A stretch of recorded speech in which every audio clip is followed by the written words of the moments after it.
दिवाली से पहले EPFO holder के लिए अच्छी खबर है। अब ईपीएफ अकाउंट से पूरा पैसा निकाला जा सकेगा।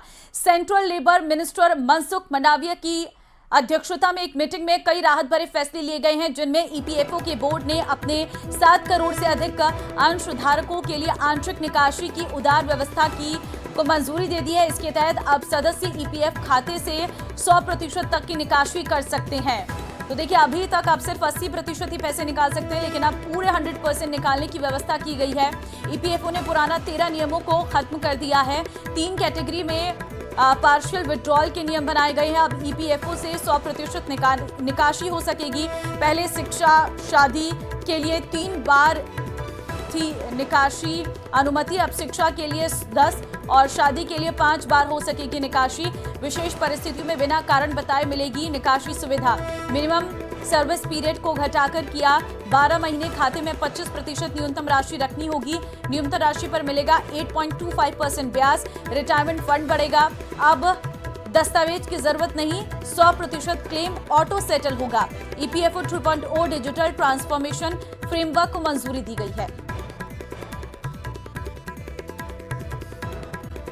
जोधपुर में सराफा व्यापारियों को चपत लगने का मामला आया सामने। घोड़ों का चौक में ज्वेलरी का काम करने वाला एक व्यक्ति ने माल देने के बहाने मार्केट से व्यापारियों के पैसे लेकर फरार हो गया। इसको लेकर व्यापारियों ने जोधपुर पुलिस कमिश्नर से मिलकर आरोपी को पकड़ने की मांग की है। वहीं सदर बाजार थाने में रिपोर्ट भी दी गई थी। दरअसल बीकानेर के शबीर अली घोड़ों का चौक बिशतियों की बस्ती में Qadri Boolean and gold testing नाम से दुकान चलाता था और दीपावली के सीजन को देखते हुए मार्केट के कई व्यापारियों ने उसे चांदी खरीदने के लिए रुपये दिए थे।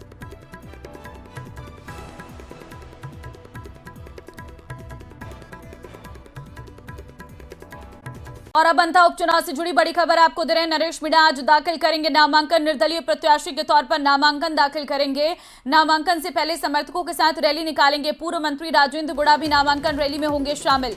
बड़ी खबर आपको दे रहे हैं अंता के लिए। कल प्रमोद जैन भाया ने अपना नॉमिनेशन फाइल कर दिया है। कांग्रेस के प्रत्याशी हैं। ऐसे में निर्दलीय प्रत्याशी के तौर पर ताल ठोक रहे हैं नरेश मीणा आज नामांकन दाखिल करेंगे। आपको ग्राफिक्स के माध्यम से अंता विधानसभा सीट का इतिहास भी बता रहे हैं कि 2008 में कांग्रेस के प्रमोद जैन भाया यहां से जीते थे। 2013 में बीजेपी के प्रभुलाल सैनी विजयी रहे थे।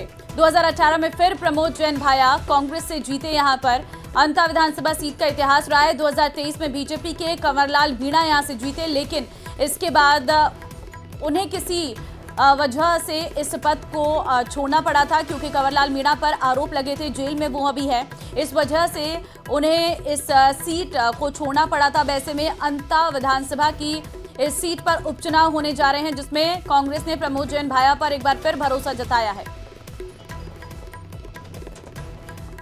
अंता में सियासी माहौल देखने को मिल रहा है। यहां पर सियासत गर्मा गई है। कांग्रेस ने 2 बार विधायक रहे प्रमोद जैन भाया को उम्मीदवार बनाया, जबकि भाजपा में टिकट को लेकर मंथन जारी है। ये उपचुनाव सिर्फ एक सीट के लिए नहीं है, बल्कि सत्ताधारी भाजपा के लिए आंकड़ों के लिहाज से तो ये चुनाव कोई खास महत्व नहीं रखता, लेकिन इसकी जीत या हार का सियासी संदेश लंबी दूरी तक जाएगा। अंता उपचुनाव की लड़ाई, सियासी पारा हाई, कांग्रेस प्रत्याशी का नामांकन, बीजेपी का मंथन, निर्दलीय उतरे नरेश मीणा, बढ़ाई चुनावी टेंशन। अंता का रण अब सियासी गढ़ बन गया है। एक और जहां बीजेपी कैंडिडेट को लेकर माथापच्ची कर रही है, तो वहीं कांग्रेस प्रत्याशी प्रमोद जैन भाया ने अपनी पत्नी के साथ नामांकन दाखिल कर दिया। शुभ मुहूर्त को देखते हुए उन्होंने नामांकन प्रक्रिया पूरी की। पूर्व मंत्री प्रमोद जैन भाया 15 अक्टूबर को नामांकन रैली निकालकर दम दिखाएंगे। तो वहीं बीजेपी किसी भी हालत में अंता विधानसभा उपचुनाव में कांग्रेस को चित करना चाहती है। यही वजह है कि वो जिताऊ प्रत्याशी को लेकर चिंतन और मंथन कर रही है। बीजेपी कभी भी अपना प्रत्याशी घोषित कर सकती है। भाजपा प्रदेशाध्यक्ष मदन राठौड़ ने यह साफ कर दिया कि कहीं भी कोई अड़चन नहीं है और कोई गुटबाजी नहीं है। उनका सीट हमारी है और वो हम जीतेंगे, इसमें कोई चिंता वाली बात नहीं है। हमारा संगठन बने, हमने अपने संगठन को बिल्कुल बूथ लेवल तक तैयार किया। बूथ समिति है जिसमें इतनी बड़ी संख्या में 30-25 कार्यकर्ता हमारी महिलाएं हैं, पुरुष है, सभी वर्गों का इसमें समावेश है। और हमने बूथ समिति को सुदृढ़ किया, मंडल किए, जिला तक हमारा काम अच्छा है, नेटवर्क तैयार है। दूसरा, राजस्थान सरकार ने जो विकास किए वो भी हमारा मुद्दा बनेगा। अब बात करते हैं अंता उपचुनाव के चुनावी कैलेंडर की। 21 अक्टूबर को नामांकन की अंतिम तारीख, 23 अक्टूबर को नामांकनों की जांच होगी, 27 अक्टूबर तक नामांकन वापस ले सकेंगे, 11 नवंबर को होंगे अंता में उपचुनाव, 14 नवंबर को नतीजे आएंगे सामने। उधर अंता उपचुनाव को लेकर नेता प्रतिपक्ष टीकाराम जूली ने भी भारी बहुमत से कांग्रेस की जीत का दावा किया है।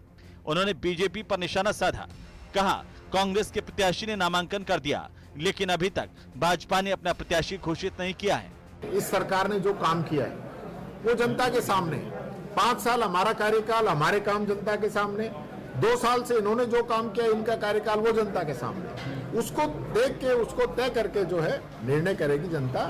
ये लोग गरीबों को पेंशन तक नहीं दे पा रहे हैं, युवाओं को नौकरी के नाम पे ठगने का काम किया है। भारतीय जनता पार्टी डरी हुई है, अभी तक कैंडिडेट नहीं मिल रहा है।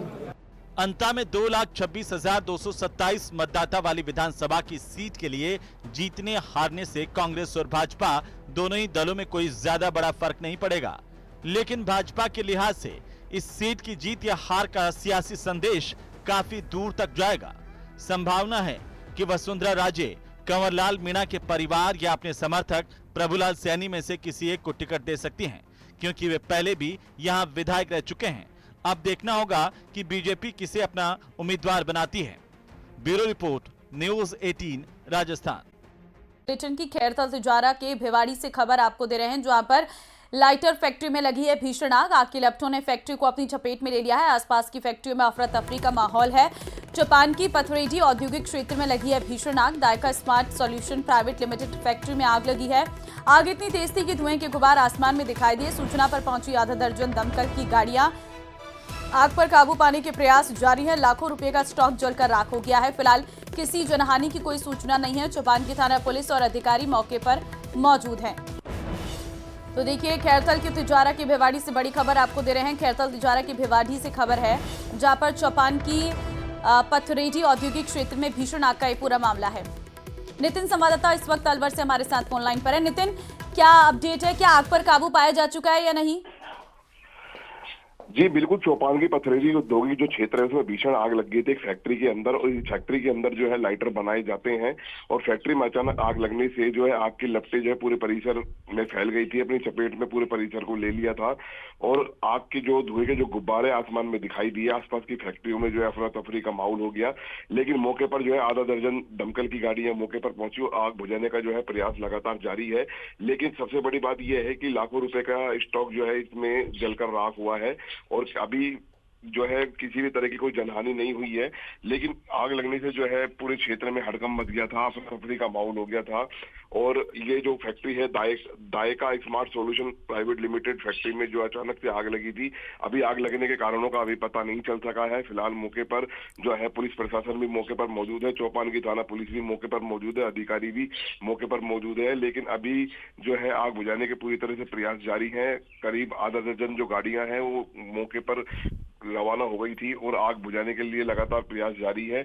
लेकिन आज ये जो फैक्ट्री है इसमें लाइटर जो है वो बनाए जाते हैं, और काफी जो है भारी मात्रा में यहाँ स्टॉक भी रखा हुआ था, और उस स्टॉक में जो है भीषण आग लग गई थी। उसके चलते जो है काफी नुकसान हुआ है फैक्ट्री में। लेकिन अभी कितने का नुकसान है, क्या है, अभी उसके बारे में कोई जानकारी प्राप्त नहीं हुई है। लेकिन सबसे बड़ी बात यह है कि आग जैसी लगी थी तो अफरा तफरी का माहौल हो गया, लोगों को बाहर निकाला गया था, लेकिन किसी भी तरह की कोई जनहानि नहीं हुई है। ठीक है, फिलहाल बहुत धन्यवाद आपका तमाम जानकारी देने के लिए। तो अभी किसी तरह की कोई जनहानि नहीं हुई है, लेकिन मौके पर दमकल की टीम पहुंच गई है। आग पर काबू पाने के प्रयास जारी हैं। तस्वीरें आपके सामने, एक तस्वीर वो जिसमें आग लगी हुई है, फैक्ट्री से उठता ये धुआं बता रहा है कि आग भीषण है। दूसरी तस्वीर, आसमान में धुएं का गुबार नजर आ रहा है। दूर दूर से लोग मौके पर पहुंच गए हैं, और आग की लपटों में ये साफ नजर आ रहा है कि पूरा सामान जल चुका है। सुबह का समय था, इस वक्त फैक्ट्री में कोई भी मौजूद नहीं था। आधा दर्जन दमकल की गाड़ियां मौके पर पहुंची हैं, और इन तस्वीरों के माध्यम से आप देख सकते हैं आग पर काबू पाने का प्रयास लगातार जारी है, क्योंकि ऐसी जगह पर है ये फैक्ट्री जहां पर पहुंच पाना भी बहुत मुश्किल हो रहा है। संकरी गलियां हैं। ऐसे में चौपान की पथरेडी औद्योगिक क्षेत्र ये बताया जा रहा है जहां पर भीषण आग लगी है।